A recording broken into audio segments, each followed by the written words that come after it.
Hello everyone and welcome to my Y&R Trends channel. I hope everyone is having a wonderful day. Before we begin, please hit the subscribe button and give this video a thumbs up. The room felt heavy with silence after the sound of the slap echoed through the Abbott mansion. It wasn't just the sting of skin on skin that lingered. It was the weight of everything that had been building between Audra, Kyle and Nate. Kyle stood frozen, his jaw tight, his cheek already reddening from the blow. He didn't want to admit how much the slap hurt, not just physically but emotionally. Audra, trembling, could barely keep her hands steady as she pressed them to her chest, her voice catching in her throat. She hadn't meant for things to spiral this far out of control. She hadn't meant for the truth to come out in such a disastrous way, and now the consequences were unraveling faster than she could catch them. Audra's eyes darted between the two men, desperate for someone to break the silence, to give her a lifeline to cling to. But Nate was the first to speak, his tone sharp as a blade, his words cutting deep. He stared at her with that mixture of disappointment and fury that she'd come to know too well, the kind of look that made her feel like a child being scolded, rather than a woman standing in the ruins of her choices. His voice was calm at first, almost too calm, and then he leaned closer, lowering his tone so that only she and Kyle could hear. 3 words slipped out, each one striking her harder than the slap had landed on Kyle. "You're not forgiven." The weight of those words crashed over Audra like a tidal wave. Her knees weakened, and she gripped the edge of the table for balance. She wanted to argue, to scream, to beg, but the truth lodged itself in her throat. Tears welled in her eyes, blurring her vision as she glanced at Kyle, searching for something. Anger, compassion, recognition. Anything. But Kyle's face was unreadable. He wasn't looking at her as the woman he once fell into bed with, nor as someone he might still care about. No, he looked at her as though she were a stranger who had trespassed into his life with lies and betrayal. And yet, there was something else flickering beneath his surface, something he hadn't spoken out loud. Audra clutched her stomach without even realizing it, the instinctive protective gesture of a mother-to-be. She hadn't planned to reveal her pregnancy this way, not in a storm of accusations and anger. But secrets have a way of clawing their way to the surface, especially in Genoa City. Her voice cracked when she finally spoke, her plea heavy with desperation. "Kyle, please, I didn't want it to happen like this. I never meant for you to find out this way. But I need you to know, I'm pregnant." The words hung in the air like a bomb that had just detonated. Kyle staggered back a step, his eyes widening, his breath catching in his chest. Nate blinked, his fury momentarily softened by shock, though only for a second before his jaw clenched again. The entire room seemed to shrink around them, the weight of her confession pressing down on all three. Audra's tears spilled over now, rolling down her cheeks as she whispered again, "I'm pregnant, Kyle, and it's yours." Kyle felt his world tilt on its axis. He had been prepared for confrontation, betrayal, manipulation. Audra was a master at weaving webs and pulling strings, but this was beyond manipulation. Or was it? His mind scrambled with suspicion. Was this another trick? Another attempt to tether him to her, to pull him back into the chaos he thought he'd escaped? His heart wanted to believe her, but his mind screamed caution. His voice was rough when he finally spoke, and the question tumbled out before he could stop it. "How do I know the baby's mine, Audra?" Audra flinched as though he had slapped her in return. The hurt in her eyes was raw, real, and it shook her to her core. For once, she didn't have a clever comeback or a perfectly rehearsed line to defend herself. All she had was the truth, or at least the truth as she wanted him to see it. Her hands trembled as she held them over her stomach, her voice breaking. "Because you're the only one, Kyle. I swear it. This isn't a game. I need you to believe me." Nate scoffed, stepping closer with an icy glare. "Believe you? After everything you've pulled, Audra? After the lies, the backstabbing, the manipulations? You expect him to just take your word for it? You think one tear and a sob story make up for the chaos you've caused?" His voice rose, sharper now, filled with all the bitterness he'd been holding back. "You slap him, you betray trust, and now you dangle a baby in front of him like it's some kind of bargaining chip? You disgust me." Audra shook her head violently, her sobs racking her body. "No, that's not what this is. I made mistakes, yes, but this is real. This is our baby, Kyle. I need you. Please don't turn your back on me now. Her voice cracked on the last word, and she sank into the chair behind her, burying her face in her hands. Kyle's heart twisted in his chest. He hated that part of him still cared. That part of him wanted to reach for her, to comfort her despite everything. But the betrayal still burned, the mistrust still simmered. He looked at Nate, then back at Audra, torn between anger and compassion, between the past and the possibility of a future he never asked for. His voice was low, almost a whisper. If what you're saying is true, if this baby is mine, then things are going to change. But I won't be manipulated, Audra. Not again. Her head snapped up, hope flickering in her tear-stained eyes. I'm not trying to manipulate you. I'm trying to make things right. Please, Kyle. Forgive me. I'll do anything. But Nate's laughter cut through her plea like shards of glass. Forgive you? You think forgiveness is something you can just beg for? You broke him, Audra. You broke trust. And you don't get to fix that just because you're carrying a baby. Some things aren't forgivable. Audra winced as though every word Nate spoke was another blow. She turned her gaze back to Kyle, silently begging him to see past her mistakes, to see her vulnerability, to see the woman who was carrying his child. The tension in the room was suffocating, the air thick with anger, betrayal, and the faintest glimmer of hope. The world, for Audra, had shrunk to the space between the ornate door of Nate's penthouse and the cold, judgmental leather of his sofa. The air in the room was thick, heavy with the scent of his cologne, and the lingering ghost of their failed alliance. A partnership that had once felt like a coronation but had curdled into a public execution of her ambitions. Every beat of her heart felt like a frantic, trapped bird fluttering against the cage of her ribs, a sensation made more acute, more terrifying by the tiny silent life growing within her. She was a woman accustomed to wielding her beauty and her intellect like finely honed weapons, navigating the treacherous waters of Genoa City corporate warfare with a predator's grace. But now she felt unmoored, vulnerable in a way that was entirely new and profoundly unsettling. The positive test, a stark blue line on white plastic, had not been a moment of joy, but one of sheer, unadulterated panic. It was a complication, a variable she had not calculated for, a chain that could anchor her to a future of struggle and obscurity, just as she was fighting to claw her way back from the professional abyss. Kyle Abbott, the father, was a mess of his own making, entangled in the wreckage of his marriage, his own position at Jabot precarious. He represented a different kind of quicksand. But Nate had stability. Nate had power. Nate had a future that, until recently, she had envisioned herself sharing, not as an equal partner in love, perhaps, but as a formidable co-conspirator in conquest. That was the calculus, cold and precise, that had led her here, to this moment of supreme humiliation, where she had to trade her pride for a sliver of security.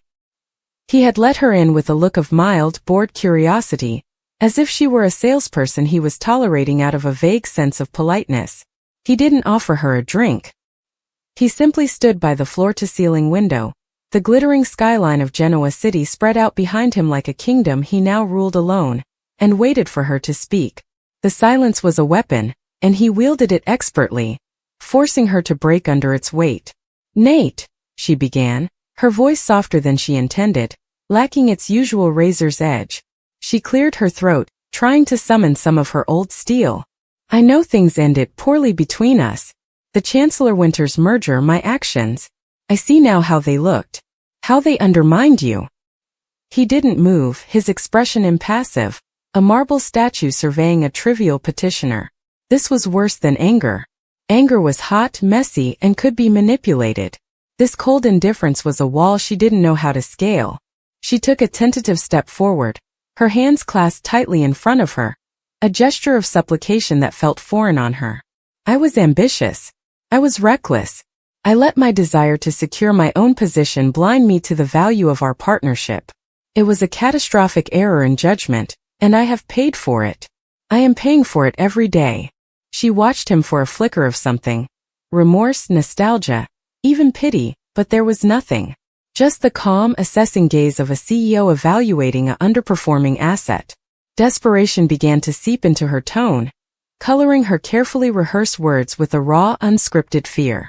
"You have to believe me, Nate, when I say I regret it. Deeply. I miss what we had. The potential of it. We were a force. We could have taken on the entire city, and we would have won. This was the script, the appeal to his ego, the reminder of the powerhouse duo they had once been. It was a card she had played before with success, but now it felt flimsy, insubstantial against the new, unassailable fortress of his success.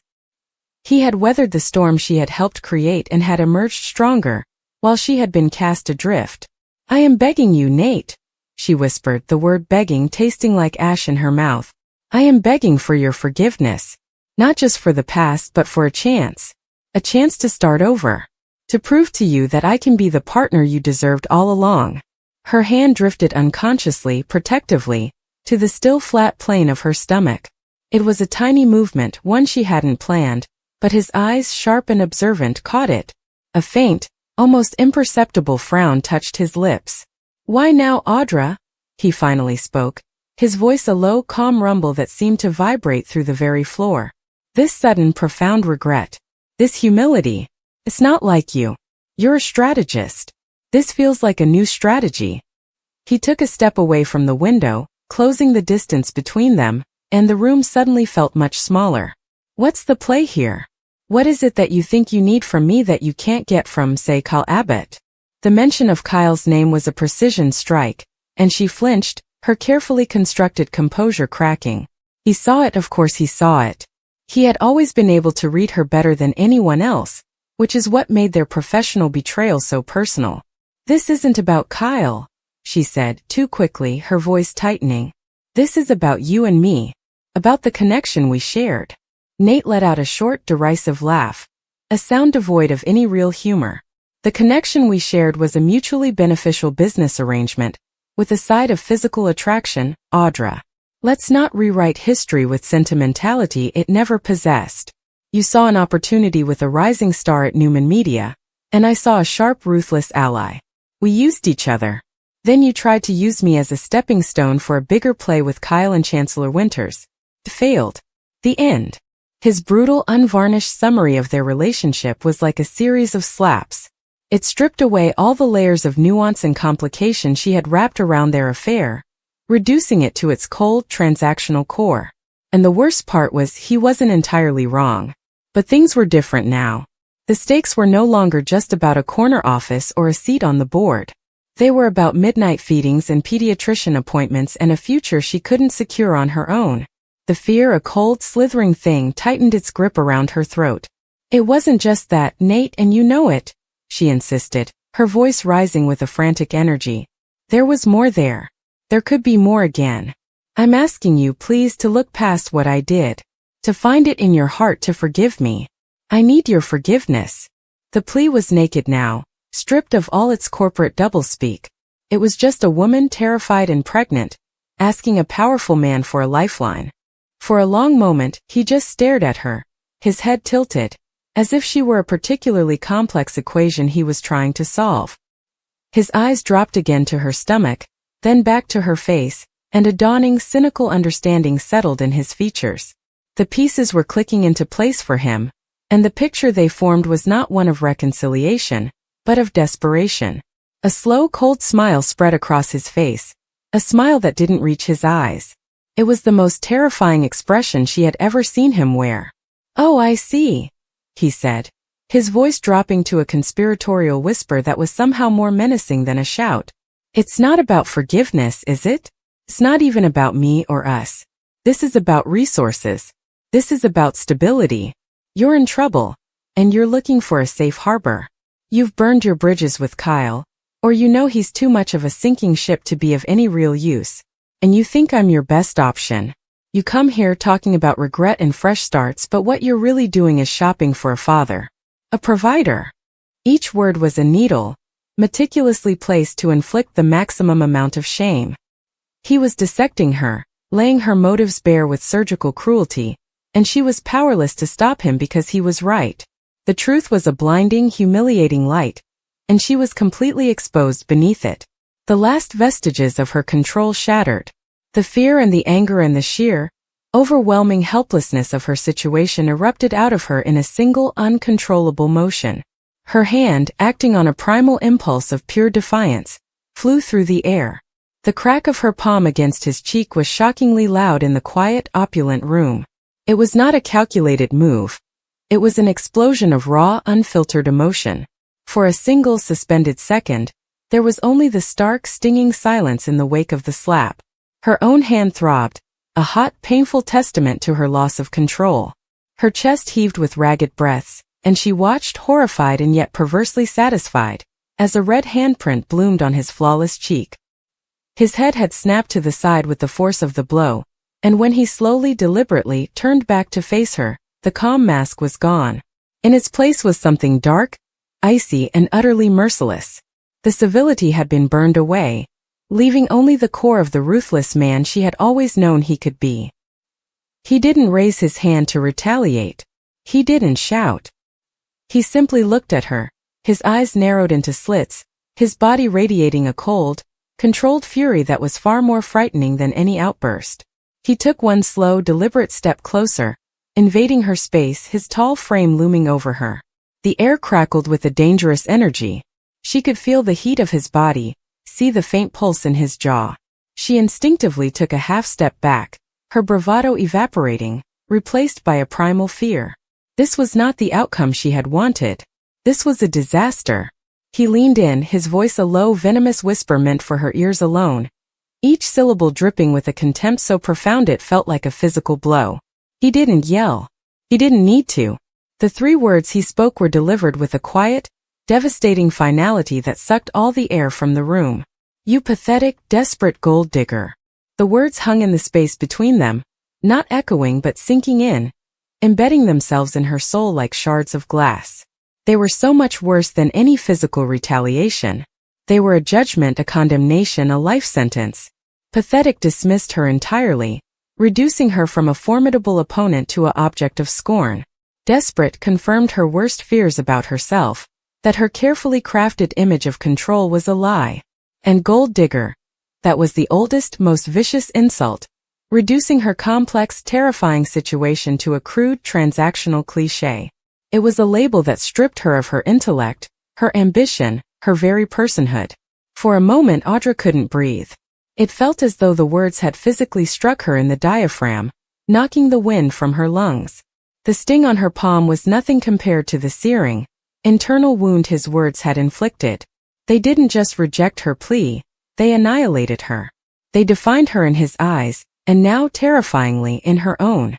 The carefully constructed fortress of her self-worth, already under siege by her circumstances, crumbled into dust. Tears, hot and shameful, welled in her eyes, but she refused to let them fall. She would not give him the satisfaction of seeing her break completely. She stood there, frozen, a statue of humiliation, the truth of his condemnation settling over her like a shroud. He didn't say another word.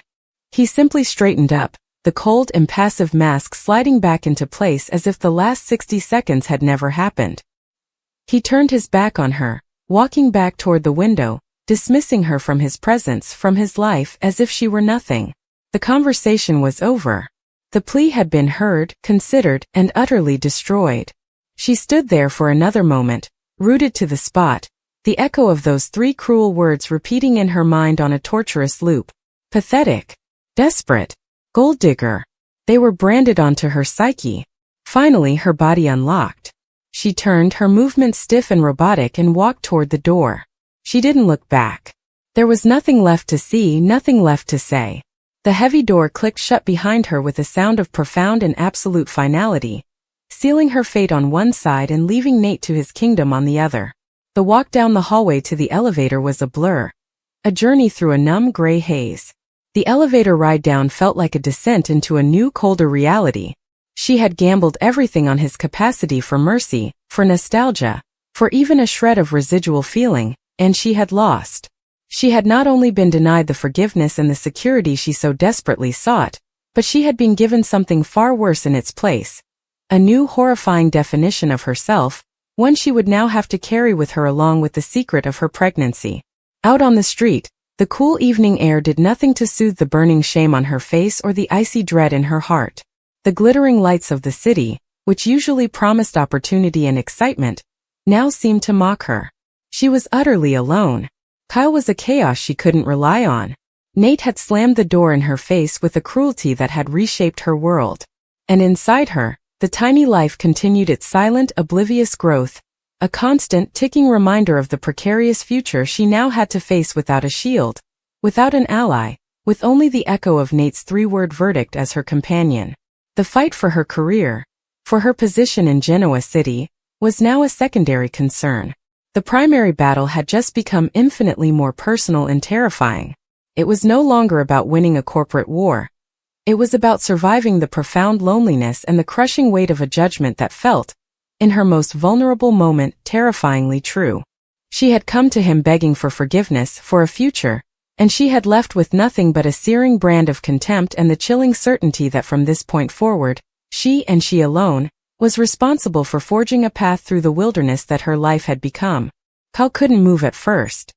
His body felt heavy, as though his feet were cemented to the floor. The room around him blurred in and out, the voices of Nate and Audra pressing against his ears but failing to break through the fog of shock that clouded his mind. He tried to focus on Audra's words, on the trembling in her voice, on the tears streaking her face, but it only made everything worse. He remembered all the times she had manipulated him, all the times he had told himself he wouldn't fall for her again, and yet here she was claiming to carry a piece of him inside her. That thought alone terrified him more than anything. Audra sensed his hesitation, and she rose to her feet again, wiping at her cheeks, trying to regain some control of herself. She walked closer, slowly, carefully, as though approaching a wounded animal that might bolt at any sudden movement. Her eyes were wide, filled with desperation. Kyle, I'm not asking you to forget what happened. I'm not even asking you to trust me right now. I'm asking you to believe me when I say this child is yours. I need you to stand with me. Not for me, but for our baby. The word "our" echoed in Kyle's head, repeating itself over and over until it made his chest tighten. He thought of his own childhood, of growing up in a family that was as much battlefield as it was home. He thought of Harrison, the little boy who already meant the world to him, and how every choice he made would affect not just himself, but the children connected to him. And then the anger returned, sharp and bitter, burning in his gut. You want me to believe you, Audra? After everything you've done? After every lie, every scheme? You expect me to just take your word for it? Audra's voice broke as she reached out, her hand brushing against his arm, though he pulled back almost instantly. Because it's the truth. I don't have proof yet, no test, no paperwork, nothing I can show you in this moment. But I know. I know this baby is yours, Kyle. Please. I've never been more certain of anything in my life. Nate's bitter laugh filled the room again, slicing through her words with merciless precision. He stepped forward, his eyes locked on Kyle,